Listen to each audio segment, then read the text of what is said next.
whole time, bro. Yeah, we heard We heard you the everything. whole time. Y'all did. I know they didn't know. It was like Okay, all right. Oh, I figure y'all oh need to my see a real gosh. preacher. Because all these people who be trying to act like they perfect know they done stump their toe every now and then. All right. We on live now. Hey, everybody. Hey, Y'all come on back in with us. We had some technical difficulties. It's 8:42, so we're gonna go ahead. Man, I don't know. I hate to say, can we do it another time? But it's already 8:42. Wendell, they heard you, man. Terrence, I heard you, and you was saying some real good stuff. Okay, we're getting the crowd back. Can you start again with what made you? One thing that you said I've never heard nobody else say is I got tired of them telling me how much I'm worth. Did I hear that right? How much they was paying Yeah. you? Which really, man, that says a lot about how much you worth. I never will forget, Wendell. Back in 2004, when I first went to Nashville, they gave me the worst store in Nashville, and I guess they thought because I was a big black guy that I could, I was from the ghetto. Which, man, The I walked in on ghetto. people doing some of everything, but man, let me tell you something. We turned that store around. I went in as an assistant, and then by 2006, I believe I was the store manager, and we turned that place around. Not saying that the guy before me was bad, because he was an awesome guy. Just got fed up and said, "What the, forget it." And I remember the food and everything, and that it was then, Terrence, when I realized they only want to pay me $32,000 a year. And I'm about 23 at the time. And like Wendell, I started to go to school, but I didn't think people in school was making as much money as I was as a manager. So yeah, y'all keep on liking it, liking it, liking it, like it. So I said, man, I'm worth more than 32,000. I was making, they gave me like $1,000 raise from a first assistant to a general manager. And I said, oh man, we can't do that. Needless to say, they didn't give me more money until after the first year. And I ended up making, man, more money than I make now. So if you can pick up right there, speak to that. You said did you say that you got tired of people telling you how much you was worth? Right. And go Right. ahead. Basically, I mean, what I was saying is know your worth, you know, and have that number in your head, and don't be afraid to chase that number. No matter what you do, if they don't want to give it to you, keep going until you find it. Don't settle for that job. It might be your job that you love, but love ain't always gonna pay it. So you always gotta continue and chase a dream. Don't settle. Amen. That's right. Thank you, man. And again, everybody, I see the people attend. It's going up a little bit. Y'all, please bear with us. We want to get these men who are actually successful in life. Justin is next. Justin, what made you in whatever that you did first or second or third? Just tell us about so I would say my core business right now is physical therapy. So as a physical therapist, you work for somebody else. You have to wait for a physician to give you a referral, and then you go and see the patient, and you get paid whatever the company thinks you are worth. Well, I wanted a vacation one year. I wanted to take off a week for Christmas, and they didn't want to give me my time off. And so I said, okay, how about I get somebody else to work in my place? They said, well, unless they work for you, you're not going to get your vacation. So, the saying goes, necessity is the mother of all inventions. it. So I needed my vacation. So I got creative, and I created a company where I was a physical therapist contractor. And I basically got 3 physical therapy assistants to work under me, which eventually, over the next 3 or 4 months, grew to 2 occupational therapists, 2 occupational therapy assistants, and 1 speech therapist. And I continued that model and that platform with a second company as a contractor, keeping my full-time company paying me what they had me on a retainer, where basically they would pay me for being available to do the evaluations, to do the treatments, whereas I was also working my contract company on the side. So I would say what made me step out into the business world this last time as a physical therapist was just my need for wanting to be close to my family and take a vacation. Now, I'm going to also mention there was more money in the contract world where I might have made $50 an hour per patient. Now I was able to charge a contractor's fee that might be anywhere from 75 and up. And I'm giving my therapist the opportunity to make $5 or $10 more than what they would have somewhere else. And I'm still making a profit when they make a profit. So you think about, they're making $50. I'm being paid $75. Well, I'm being paid $25 without even seeing the patient. So it was really good. You know, it worked out. It really worked out for me. So like I said, it was just a necessity that allowed me to create the business that I have. Now, of course, you've mentioned all the other things like barbering.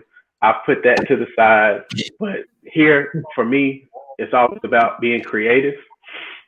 Barbering, being a photographer, being a personal trainer. I needed something to really put my hands on. You know, idle man's hands are the devil's playground.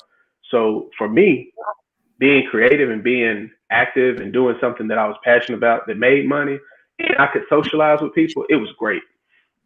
But I'm just going to deal with physical therapy for tonight. We're going to take it back to Henry County High School. I just think there's a lot of people who have a different endeavors that they get into. I know some guys, man. One, I'm going to try to get him on for something else. He's involved. He's got his hands in a lot of fires, and needless to say, he got more money than I do.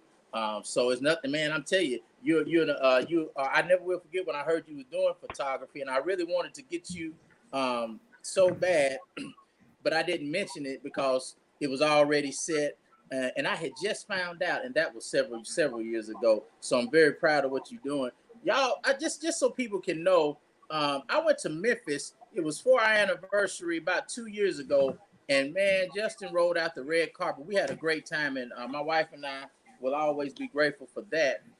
He just took time out of his day that he didn't have to do, and just showed us around Memphis. We had a good time. So Wendell, man, being starting out, were there any struggles that you had in running the business?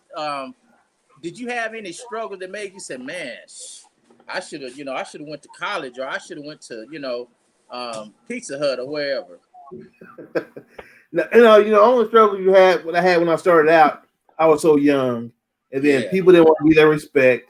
You know, you're 19 years old, you're the manager. You know, I hired my first assistant manager. She was 50 years old, and then she didn't work out. Then I hired a guy who had graduated college from UT Knoxville as my assistant. You know, I'm 2 years out of high school. Right. I had more common sense than he did. Let him go. But, the challenges are, you're young, starting out, you don't get the respect. But the thing is, respect is earned. And I earned my respect. And they were going to respect me, or they weren't going to be there anymore. Simple as that. And you run into things sometimes like, they're like, I want to talk to the manager. I am the manager. No, the real manager. I am the real manager. I don't know if they thought I was young, I was black, whatever it was. It didn't matter. But I was running things. And, and I ran a tight ship. You don't do right, you got to go. That's right. Because, like I said, I don't own the business. When I started with the company, we had about 50 stores. Now we own about 170. Right. So, I grew with the company.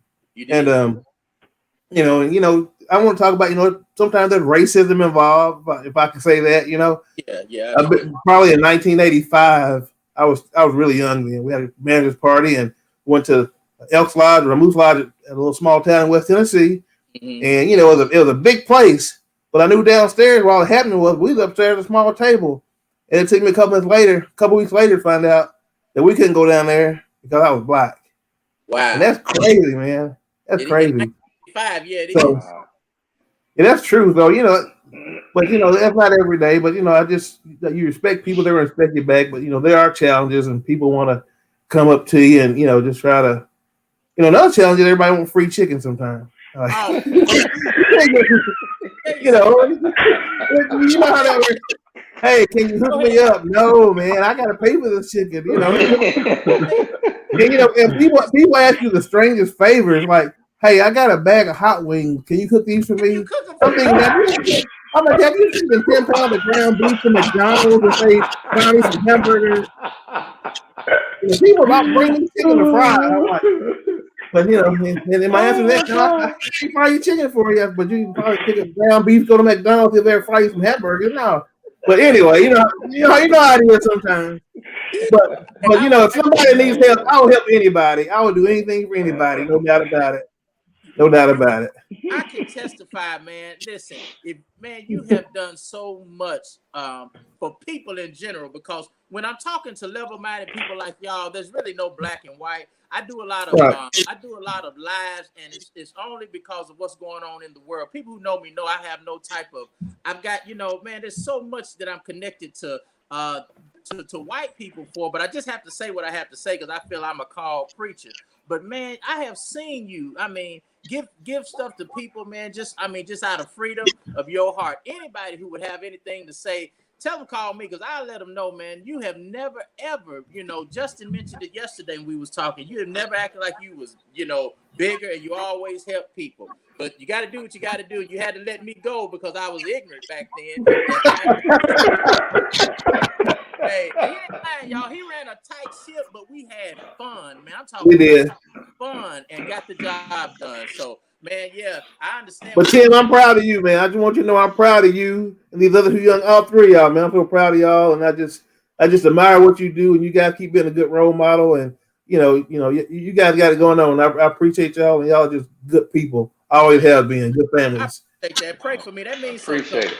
Because you know we still talking time, and we clown. But man, I never will forget. And we're gonna move on with Terrence next. But man, you know that talk about being young and not respected. When I first got to Nashville, man, I had these people working for me, and they spoke a different language. What I'm saying is that they spoke English, but their main language was something else. If I say it too much, then they might know who I'm talking about. They're gonna know who anyway, but they can't sue me because it's the truth. They was rush time, and you know I learned it from you. It was fun. They did not like me. I don't know if it's because I was black, because I was young. I think it was because I was black, but I can't really tell. And they stopped making sandwiches, man. They really stopped making sandwiches. I was like, hey. Got these sandwiches up, you know, it was a screen up there, and man, they really folded their arms. And to your point, you got to do it. You got to get out there. I said, oh, they mean we don't speak English. I don't know what the other language. It didn't sound like that, but they were saying we don't speak English in their language. I said, oh, you don't speak English. Do you understand paycheck? Do you understand You ain't never seen so many sandwiches made, you know. They understood the word paycheck. They might not have understood anything else. But Terrence, go ahead. Do you have any struggles in anything that you've done? Oh yeah, man. It's an everyday life struggle is what it is, but it's what you do with those struggles that makes you grow and become better. Oh, absolutely.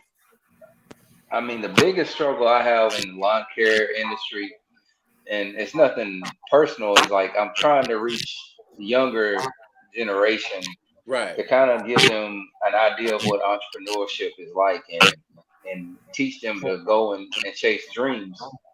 But it's hard, man. I got one now that I can't even get him to show up on time, not even once.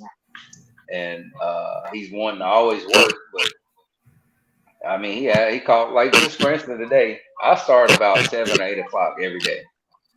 I told him last week we're gonna start at 8 o'clock this week. 9:30, 10 o'clock, he called me, hey man, what time we getting started? And I'm on yard number 3 or 4 by then, and you just now calling. I don't even answer. I just keep it going. You know, don't say that. I just know how they just won't do. Yeah, you know, they just won't do. So, but yeah, I don't look at it as anything bad on his part. I mean, he just doesn't have the background. But I'm not going to nurture him on that background, because that's what he's got to realize as a human being. that you got to do things others don't want to do in order to get to what you want to do. So, until he realizes that, I mean, that's just gonna be his struggle. And I can't teach it. You just gotta see it. And I'm not the first person that's told him, man, you can't sleep till 9, 10 o'clock every day. You got to get up and go to work. If this is your livelihood, you got to do it whether you want to or not. Because if you don't go and work, you don't eat. Yeah. And if you own the business or you running the business, you still got to go, don't you? Oh yeah. I mean, I had a customer. I kid you, I had a customer get mad at me the other day, and I worked on Sunday for this guy, and he was upset because I was on my phone, and I told him, I was like, I'm the president, I'm the CEO, I'm the worker. I mean, what you want me to do? It doesn't stop.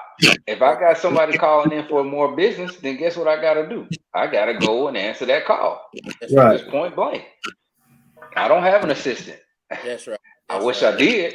Yeah, I know what you mean. And it wasn't even that you wasn't even trying to be smart, but you was really trying to let him know, man, look, my money is really tied in this. You're gonna have to do, or I'm gonna have to find somebody else can't do. If you want to answer the phone, then run your own stuff. I mean, and I wouldn't say it like that, but I understand I don't know, I might say it like that, but I know what you're saying though, because trust me. It's days that I want to just tell them where to go, but I just gotta bite my tongue because not only is it just a business, but my name is tied to business. So yeah. And if it was my worker that was out doing that, I could understand it. Right. But with that, no, I'm not gonna have it. I'm the president. I'm the owner. Right. I'm working for you on Sunday. Don't do that. Right. Just let it go. Amen. You're right. Hey, Justin, what about you? Have you had any struggles in your endeavors that you've done? Yes, sir. So, all right, sorry, I was getting a phone call. My apologies. So I would say one of my biggest frustrations with my business endeavor was the fact that I had no training as a CPA, no training in legal services, didn't have my degree in MBA. Sorry, I'm getting a lot of feedback, Tim. Yeah, I hear you. Listen. All right. And so with that being said, I felt as though I was setting myself up for failure. And, a lot of times we don't want to continue doing things just because of failure. But I was able to push through and get some experience, ask some people for some questions, sit down between 12 and 1 o'clock at night and do what needed to be done to make sure the business was able to push through. I think my second biggest frustration is the fact that I have to deal with patients. You got patients of many different ages, many different cultures and experiences, and you got to meet them. You got to meet them where they are. So you got to service their need, whether it's pain, whether it's physical, whether it's mental. And I think many of my patients had some type of mental setback, whether it was anxiety or depression, because they're not who they normally are. They're currently being seen for some type of ailment that has limited their functional mobility, has made them codependent on the people around them. And if they've been dependent the majority of their life, it's very hard for them to give up any of that independence and allow somebody that's younger than them, maybe their grandchildren, to take care of them. So communicating to those patients and getting them to actually do what I was asking them to do as far as therapy goes so that they can accomplish their goals. It's a big challenge and it's frustrating.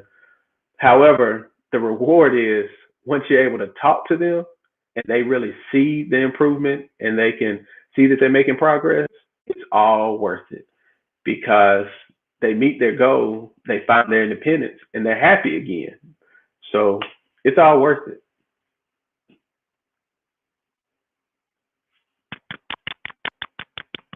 Tim, I can't hear you.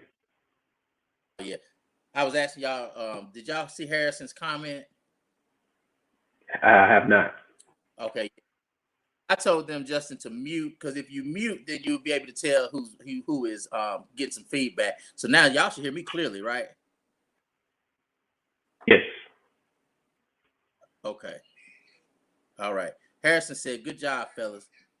So I think he'll come back. Here come Terrence again. All right, y'all. I'm gonna let y'all roll after this last question. And I thank you all. I what I want to do is I want to get everybody who did the business week with us. It'd be you three and another young lady. She is actually, man, Reverend Gardner's V. Joseph Gardner. She is actually his granddaughter. And I had talked to her. Her name is Autumn. Autumn. I can't think of her last name, but she was going to be on here, but she had some other things going on. So I'm going to get her on here. I was going to do a teachers week. I don't know how that's going to pan out yet. But we'll see. And then in the week after that, and of course, y'all busy. If you can't come, that's cool. But I can get up to 10 people on here. And man, y'all have been such a blessing tonight. Wendell, if you could offer any suggestions to a young lad or a young damsel, what would you say to them if they had all the zeal, but they didn't have much knowledge, and they just had they just knew they had to do this? What would you tell somebody who's trying to kick off their own business? I would tell them, because yeah, if they're gonna run a business, I would just take them under my wing and just encourage them every day, give them positive feedback, correct them on what they need to be corrected on, and just coach them up and let them know that all things are possible. I did at a very young age, and some people take a lot longer to catch on to what needs to be done than other people, and just don't give up and don't give up on them, and just keep encouraging them, because encouragement goes a long way. Encouragement versus discouragement. That's right, man. I was one of your smartest managers of all time, wasn't I? I was just crooked. You all right? No, Till, you were good, man. Hey, we were a good team. We made profit. You were good. You were real good, man. And I'm glad we remain friends to this day, no doubt. Hey, I tell you, Wendell, you are probably one of the best people that I enjoy talking to, because you're just a good-natured person, man. Yeah, we had a lot of fun. Some of them people never ever know about, but we had a lot of good fun and just good times, man. You showed me what a real decent, responsible person really was, and I mean that, because I can't say it if it wasn't true. So I've always appreciated you, Wendell. Thank you so much in who you are and teaching me. I never will forget. I got let go from my first job at JRN. Post after working for you, I hired in as a shift manager. And man, I knew how to change those formulas because you had showed me that. And still to this day, even with what I do now at church, man, I still can go in there and change formulas. And and that lady got so mad at me, I said, hey, you got to get in where you fit in. I can't help it that you, the general manager, and don't know that. I've always had too much to say. So when you work with somebody else, you get gone if they don't like what you say. So I'm grateful for you, Wendell. You've always been a blessing. Justin, Terrence, what would you tell somebody? Because man, you didn't talk about a lot of it, and I won't say anything. But you have a lot of good experience, man, doing other things, just as Justin does. What would you say to anybody who's done or is getting ready to do what you've done prior to what you're doing now? What would you say to a young, strong person and who didn't have the knowledge and might be a hothead, or somebody wanting to run a business? What would you say to them? The biggest thing is do research.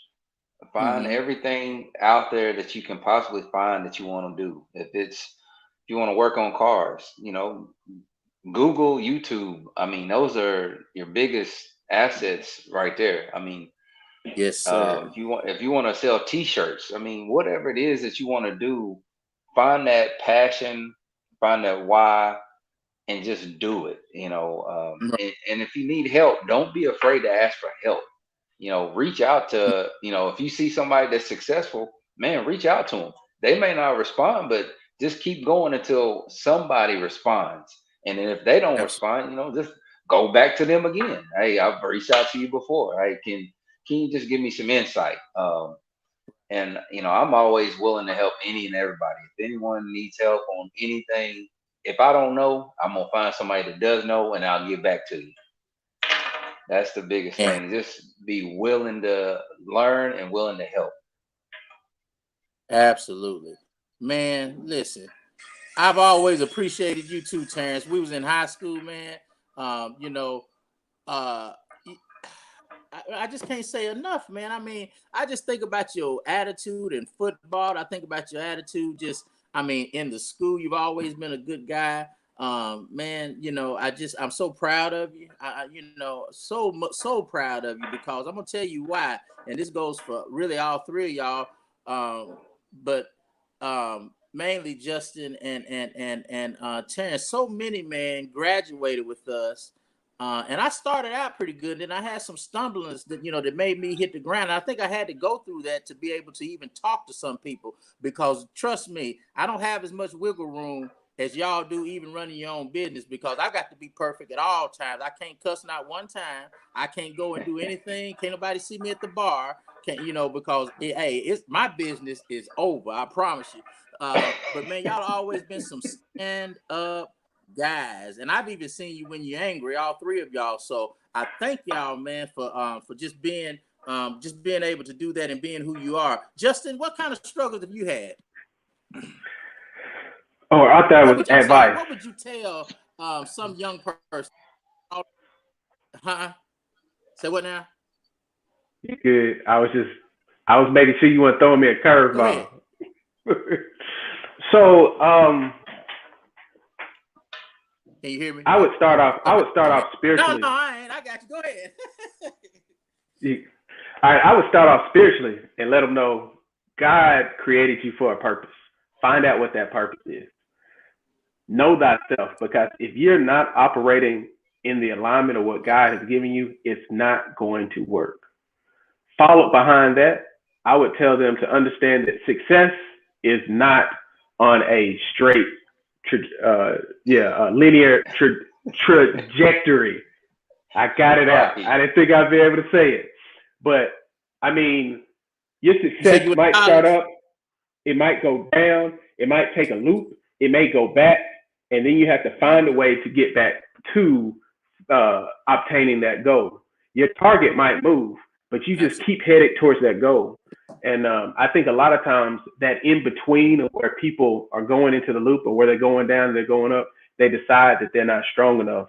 They decide that, you know what, this ain't meant to be. However, if you understand that God has told you this is your purpose, you're going to fight for it, and you're going to keep going. And it's going to be a little bit easier to understand that this is only going to last for so long. This storm is only going to rain on me for so long until I pass through it, and God's going to help me see the other side. But understand that once you get to the other side, it's not time to celebrate. It's not time to be victorious. It's time to mount up your strength and say, okay, there's going to be another wave. I need to be ready for it. What mistakes did I make, and how can I correct myself to not make a second mistake the second time? You know, God always gives us 2 chances. He might give you more, but I'm just saying, you don't want to make a mistake 2 times. That might say you a fool. I ain't calling you a fool, but don't make 2 mistakes the exact same way. That would be my advice to that young fella. Malcolm X said, you know, it's not a shame to be a criminal. It's a shame to continue being a criminal. I like that, man. I learned from you guys. Because man, y'all have really done great with your life. So I'm in Memphis and Nashville quite a bit. So Terrence, I'm gonna holler at you when I say that all the time, man. Listen, I love you, man. Well, let me tell you something. I have to holler at you because I was talking to somebody and I was telling them who was gonna be on the live, and I can't remember who it was. I told Justin this. They said, "You call Terrence, he answers the phone." I said, yeah. I said, I don't talk to him that much, but I said, he'll call me from time to time, and I call him. What do you mean he answers the phone? He's like, I can't tell you who it is. So it's an honor, man. You didn't even have to answer the phone. Evidently, you don't with some people. I don't know. Hey, no, listen.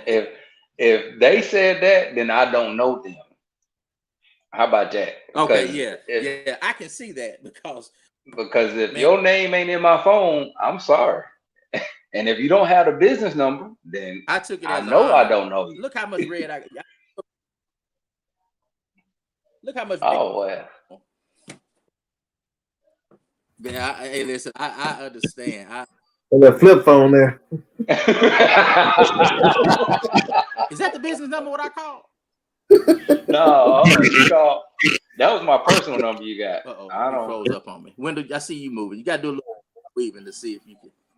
Hey, am I good? You got me? Yeah, you got me. Froze up. What? Okay. Can you hear me?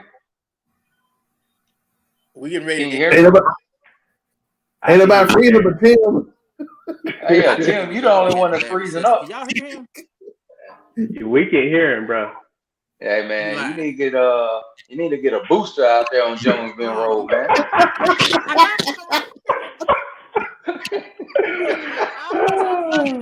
To you.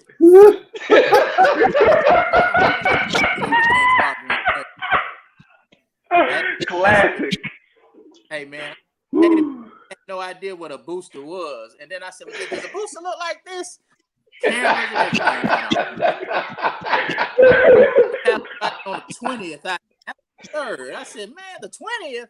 I can't wait that long." I finally got it back up, so that's possible. So I got to work on that, fellas. I want to have y'all on here again when y'all have time because I don't like how this thing cut out. But man, I appreciate y'all. Justin, I'm sorry that you the only one saved. I'm gonna have to baptize Wendell and Terrence because they didn't say nothing about God, did they? Whoa!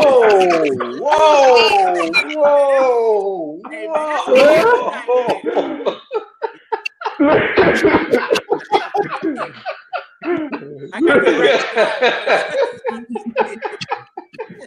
Don't worry, we still praying for you, Tim. Yeah, we still praying for you, Tim. We still playing. We still praying. Y'all listen to all the audience because I got some real serious people. Like, y'all, I'm just kidding. I'm just joking about this stuff.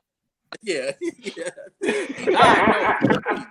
Help me play. But listen, fellas, I thank y'all, man. Hey, when I'm gonna go and buy some chicken tomorrow, Terrence, I'll be up to holler at you. And Justin, man, I need a physical therapist bad, man. I don't touch men. But I don't think my and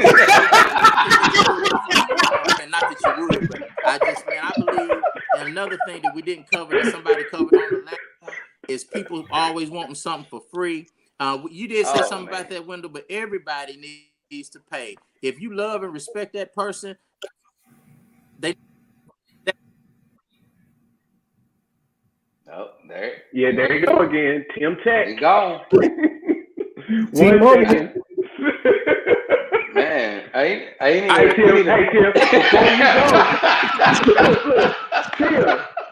Tim, before you go, you talking about hookup. You talking about people needing stuff.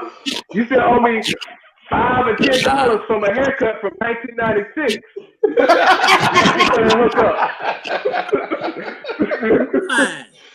Are you serious?